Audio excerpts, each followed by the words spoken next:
there, everybody. I am so excited to share part 4 and part 5 of my garden planning process with you. I hope that you've had a chance to watch part 1 and part 2 and 3. I can link the cards above. And let's just get right into it. Part 4 of my garden process. Need my tea. All right, this is probably my most favorite part. While I do love looking through seed catalogs and I absolutely love going through my seeds, I love more than that envisioning what my garden is going to look like. Now, if you just have a small area and a few pots, you can go to Pinterest and look up things, you know, patios or balconies to make your garden area beautiful. And I have done that before. At times I have moved my garden from house to house to house or apartment, and at times my garden has just been a couple of pots on the patio. Now I have, I think, about 1.5 acres garden, and my goal with my garden originally was to not feel cramped or confined, to be able to play as much as I want to, and to be able to expand it and have the room to just run and plant anything I can imagine in it. I wanted a place that I could walk around in for a while and just get lost in the jungle, and I have definitely succeeded in that. So I will show you guys a picture right here of my garden.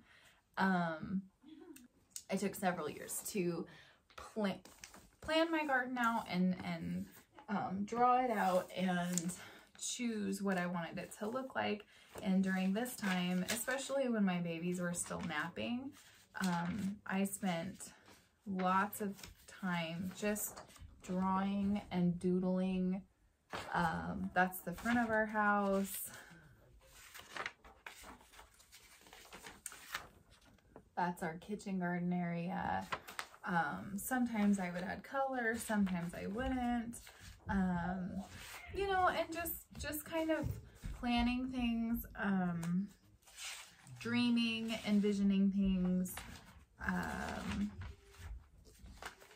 just for fun. It was just really, here's a pond sketch that I have planned. I'm really hoping to do that project this year. So if I can, I will definitely take you guys along. It just depends on what's in store for us, and sometimes we never know. So I will, for garden planning, I have my basic layout for each garden. Now I have 3 or 4 main gardens. I have the kitchen garden, the cellar garden, the big garden, and the food forest. Now at this point in my garden journey, my food forest has really just started spreading, which is that's great. That's the plan of a food forest. You can call it a food forest, in case you don't know, is basically just a garden that you plant mimicking a forest, where all the plants work together, whether it's to provide shade for each other or provide ground cover for each other or provide nitrogen in the ground. Some of them are for chop and drop mulching. So like I grow rhubarb. I have, I don't know, 20 rhubarb plants at this point, and I just use the leaves to mulch around my fruit trees. It works really, really great. And I also have comfrey. I grow tons of comfrey, and we use that for chop and drop mulch, and we also use that medicinally. And so when you are, hearing the word food forest, that's what I'm referring to. It also is known sort of as permaculture. Permaculture is the same concept. You're just using, you're looking at the land you have and the pros and cons, and you're working with it rather than against it. So if you had a swamp, you would plant swampy plants. If you had a dry area like we do, our water is hundreds and hundreds of feet deep in the earth. I plant things that are heat tolerant and drought tolerant, things like that, things that can survive without my intervening more than I have to. So that garden planning is separate, and I would be happy to do a video on that if you want me to. So if you're interested, feel free to leave a comment below, and I'll get that video going as well. For now, I'm just going to talk to you guys about how I plan out my kitchen garden, cellar garden, and my big garden. So the kitchen garden is located pretty close to our front door, and that way when I'm cooking, I am encouraged to run out, even if it's raining, to just go snip a few herbs or pull a couple flowers that we're going to put in our salad, or grab some fresh salad greens. And that does a couple things. Number one, it encourages me to use what I'm growing. Number two, it helps me to have a place to put high maintenance plants. So if something needs more attention, it's going to go in my kitchen garden. So that way it gets the attention it needs. It gets watered more frequently. It gets, some things cannot have competition, like onions do not, and carrots for that matter. They don't like to be bothered. They like to have their space. They like to be taken care of, and they do not like weed competition. So it helps me to remember to weed them more frequently. Then I have our cellar garden, and the reason we call it the cellar garden is because in the location that it is, we had planned on building a root cellar, but we have since decided we really like having the amount of garden space that we have, and so we still call it the cellar garden. And I try to plant more main crops in there. It's very close to the house. It's actually right outside our porch door, and so I do walk by it frequently. It is basically smack dab in the center of our lawn, and so it gets a lot of attention as well. But I try to grow, big end of summer type crops in there. And then our main garden is where I plant potatoes and berry bushes, strawberries, things that don't really require very much maintenance. They still need watered, but they just can kind of thrive on their own.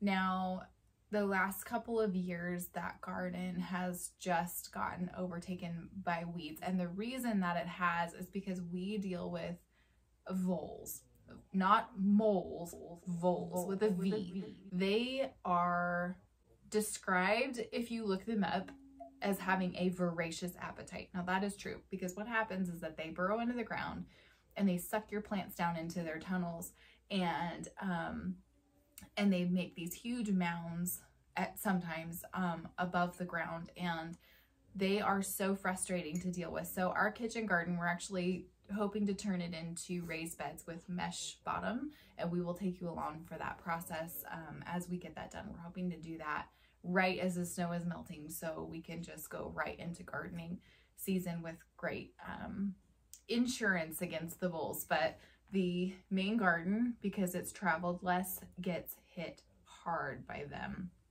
And though our cats patrol the area and we do allow our dogs, even though they do some damage,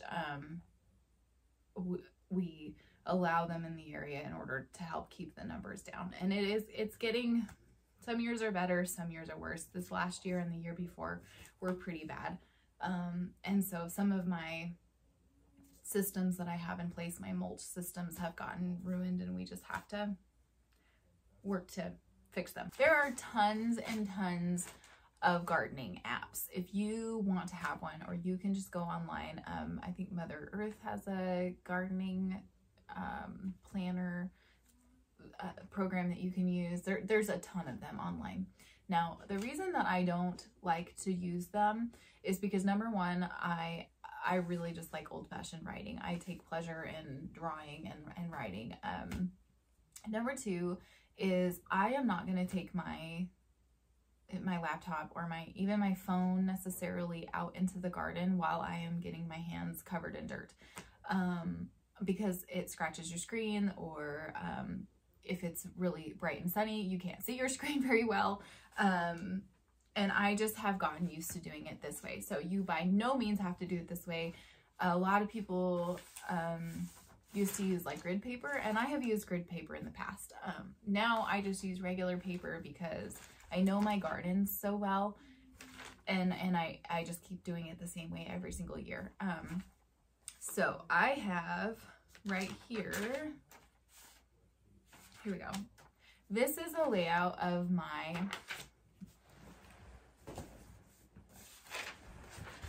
kitchen garden. And basically I have just laid out the beds that we're going to build right here and there. And here I have a big boysenberry trellis. And some of these things already are here, but this is kind of my wish list for the year. So that I can just take this outside with me. I plop it into my seed boxes, and my seed boxes are waterproof, so they just go right out into the garden with me. And basically I just know each one of my lines, you know, on the lined paper is about a foot. It's not exact. I do not like to go exact because I like to garden with a permaculture or food foresty sort of feel, cottage garden if you want to call it that.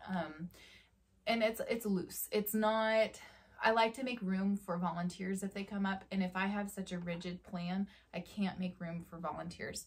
I have found in our area that volunteers are stronger and more suited to our area, and they grow better. So I try to allow them to be in my garden as much as possible. No, that can also bite you in the butt. So just remember that if something self-sows, then you now have that self-sowing in your garden frequently. And your plants that you've planted then become your weeds, which that's kind of the state that I'm in now, is that a lot of the plants that I've planted and allowed to go to seed are now the weeds that I have, and I'm happy with that. That works for me. So I'll just basically go through here and fill in the plants that I want to grow for the year. And I do that for my kitchen garden. I do that for my cellar garden. I do that for my greenhouse. And I do that for my main garden as well as my food forest. Now I have the bulk of my food forest is in an orchard style because I didn't know about forest gardening when I had originally put my plants in. I am slowly changing the straight row system that I originally started with because that's not the best thing. In forest gardening, you don't really want straight rows. And so as plants have died or trees have died, then I've just sort of moved them or changed that. So basically I just lay it out and then I go through and I put the plants in. The way that I decide what I want to grow is what we eat. We try to grow what we eat, and then we try to eat what we grow, because what's the point of growing things if you're not going to utilize them? If I had planted 5 rows of turnips, my family's not going to eat those. They're not going to be very happy with that. Yes, they would store really well, and we would have turnips, but my family would not be happy. A couple of years ago, 2 years ago, I had an incredible harvest of peas, and we just let them grow to the size where I could can them.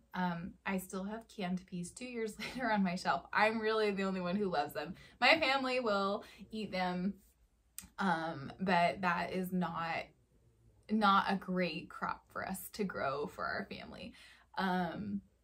If your family doesn't eat peas, I do not recommend growing peas. Now, having said that, I am going to let you in on a little secret. If you grow things that are suited to your area and you don't like them, you can keep trying them. I do not love fresh peas out of the garden.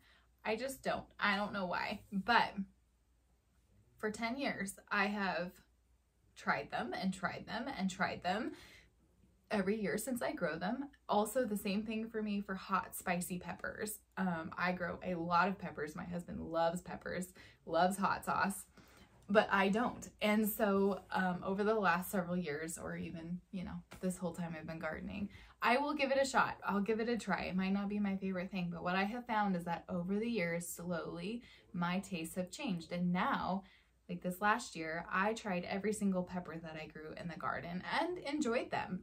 Some of them were really, really hot and spicy, but most of them I find that I enjoy a lot more. So I would encourage you to not rule out growing plants that you don't love.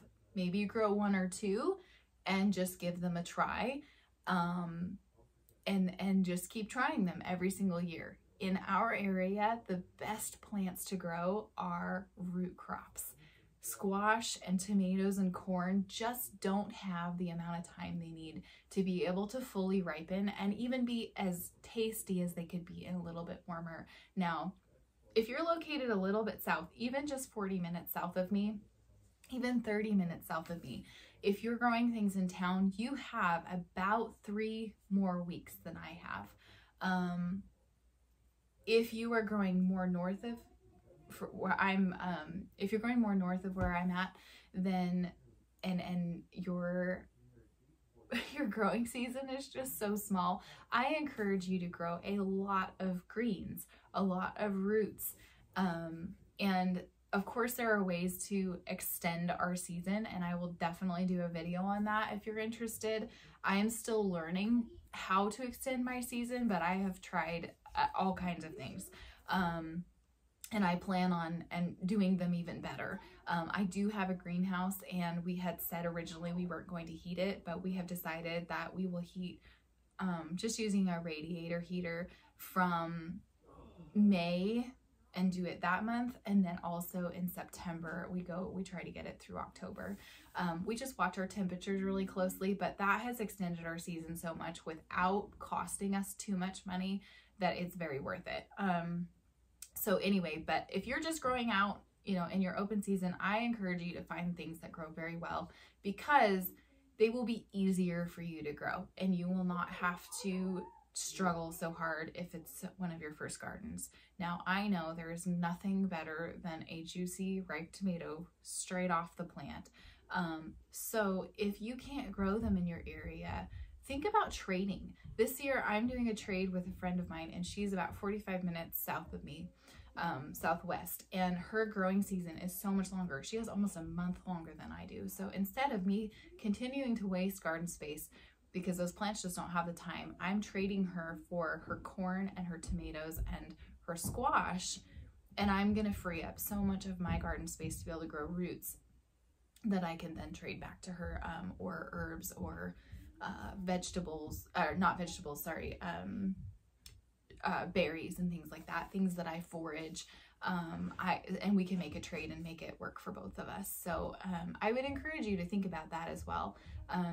If you don't know what grows really well in your area, then you are welcome to subscribe to my channel and to give us a like, because I have a ton of videos that I'm going to be bringing out. I'm going to take you along for my entire journey. This is just the first part of it.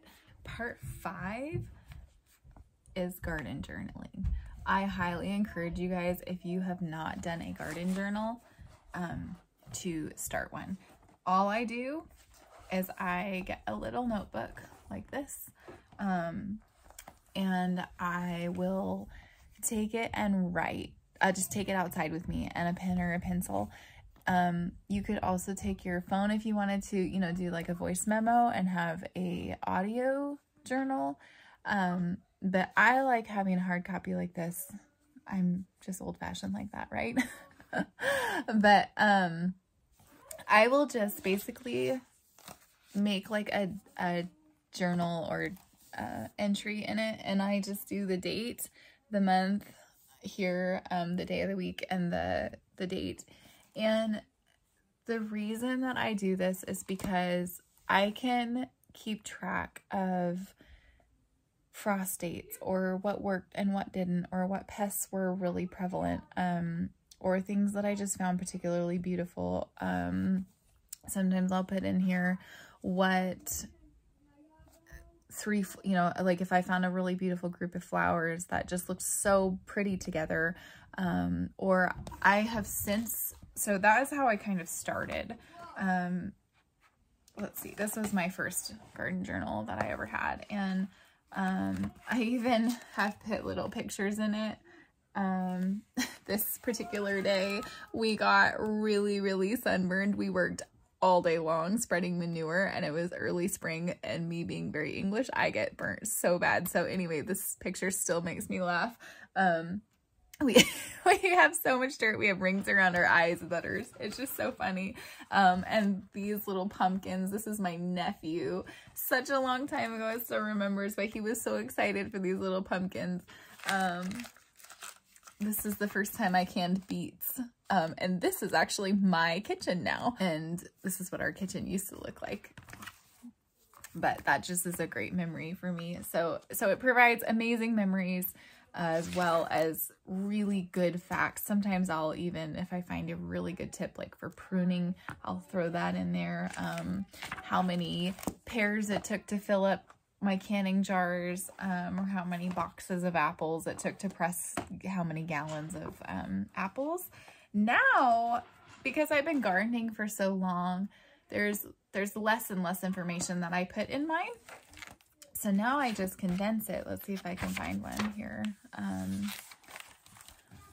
this is too, nope.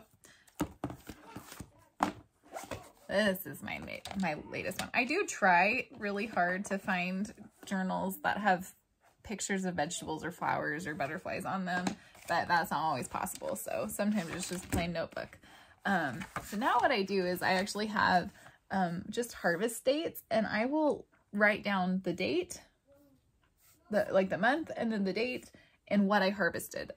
That way I don't forget what I need to harvest, especially for foraging and wildcrafting.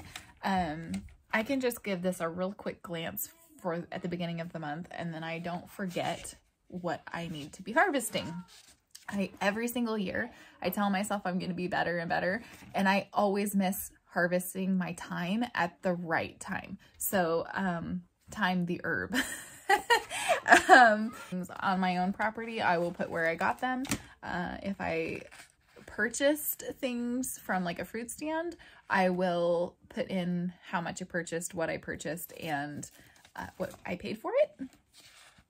And sometimes I will even put in, which doesn't generally go in my garden notebook. I have since started my own little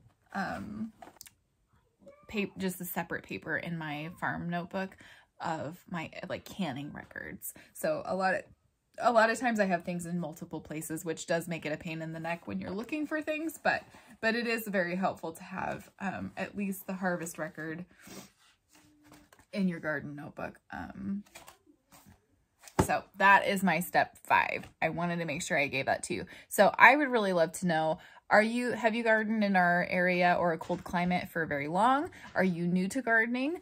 What kind of gardening are you interested in? If you guys like this video, give us a thumbs up and go ahead and subscribe, and we will take you along and show you as many helpful tips for growing in the north as we can. Thank you guys so much for joining me today. I hope this was helpful. I hope it wasn't too crazy, and I will see you in a video real soon.